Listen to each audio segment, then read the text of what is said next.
Why did they spin that tale when they were no longer in your life? See how they thought was that they have to come up with a story that makes you look like the bad guy when people who both of you knew would ask questions like, how so and so? Or they may have heard that you two are not together anymore. And they may ask, well, what happened? And they already had this story in their minds to come up with so that they could look like the helpless victim and you look like the evil mastermind who victimized them. And, they have to look good. At least that's their frame of thought. It isn't like they are the type of people who do introspection and say, well, you know what? I messed up big time. I was given chance after chance to do right. I still kept doing wrong. So now look what happened. Everything blew up on me. They are not those type of people. You were dealing with a narcissistic individual. And you have to understand that image, outside image, is everything to them. They could care less how their family thinks of them. It doesn't matter. They have to have the admiration of outside forces.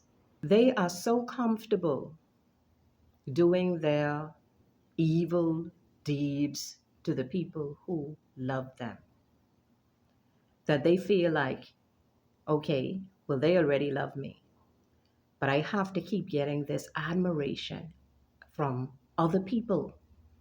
Other people have to believe that I'm so great, that I'm so cool, that I'm charming, that I'm nice, that I'm this good person.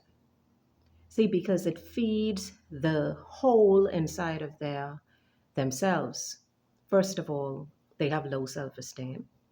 They may come across as confident, very self-assured, but inside they really aren't.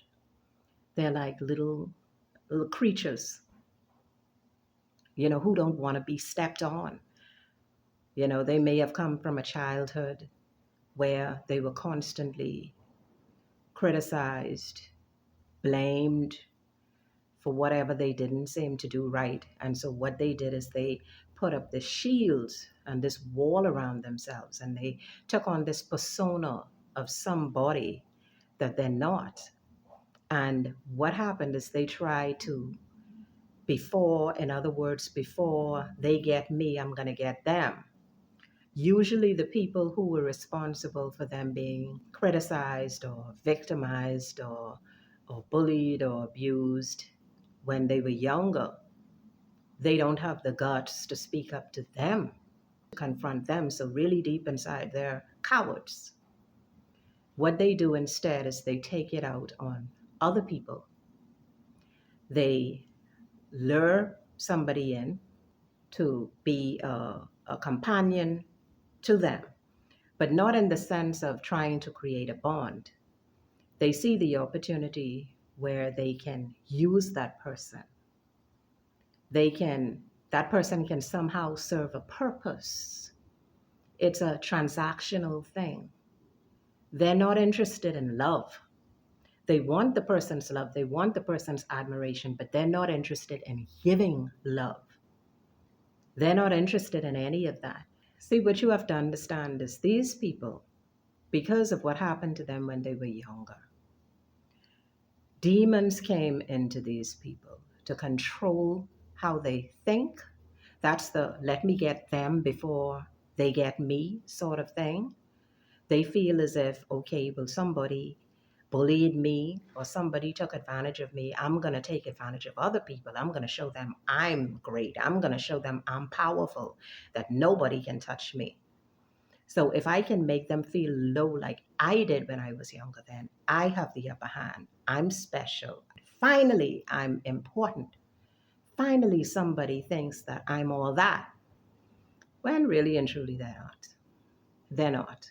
Anyone who feels that they have to put other people down in order to feel better about him or herself, that's a coward. Straight up, a coward and a bully. These type of people, they wear a mask every day of their life. They mirror other people in order to quote unquote fit in and in order to deceive other people into believing that they are someone or something they're not.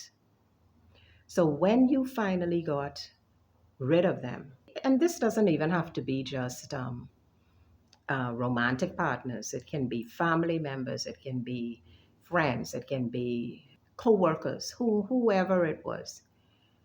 When they were finally out of your life, they came up with a narrative that was totally false. Like I said, to make you seem like the evil witch of the north or the south or the east or the west. They just wanted you to look bad so that they can keep this persona of being, oh, I'm so great, I'm so wonderful. Why would they get rid of me? And they're trying to make these people, usually the flying monkeys, think that they're the victim. The point is, you don't have to try to defend yourself against a bunch of people who want to hear that sort of story about you anyway, because they never meant you any good. Anyone who is quick to believe in narcissists, they are normally just like them or have some trait similar to them. Okay, and when it comes to the family members, they're only trying to keep an image themselves. So usually they have those same traits. They're not one to call out that person and say, because, they know these people from they were younger. They know how they are, okay? They're not one to call out and say, well, you know what? You were wrong. Oh, or let me get so-and-so side of the story. No, they don't want to do that because they want to protect their image too.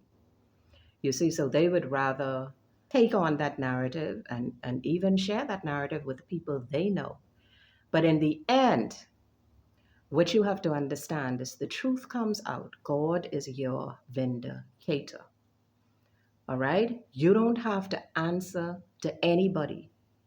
Let the story that they choose to believe, let them believe it. Let me give you an example. And this, I feel, is the perfect example. When they wanted to crucify Jesus, when he went in front of Pilate, and Pilate said that, don't you see these charges that they have against you? Jesus didn't even answer. He didn't answer Pilate. He didn't answer to the accusations that those chief priests and elders threw at him. He kept his peace. You know why? Because he knew that he didn't have to prove himself by telling them anything. That in the end, everything would work out exactly the way that it's supposed to work out. Jesus knew what was coming. He knew that he didn't have to sit there and answer a bunch of questions and say, no, I didn't do this, I didn't do that, they're lying on me. He did not do that. He did not answer them. He held his peace. He kept silent. So I'm here to tell you, do the same. Let the flying monkeys suck up the lies. I did another video where I explained that those who have gathered together against you will fall for your sake. So when people don't want to be the right way, when they don't want to do the right thing, they have to understand that they put sin upon their own lives. And when they see certain things aren't working out for them anymore, or out of the blue, a lot of negativity is coming their way, they have planted those seeds. Okay, so let God deal with them. He will vindicate you at the right time. Hold your peace. If you need to speak with me or would like to be a blessing to this work, click the link tree in my bio. Much love to you.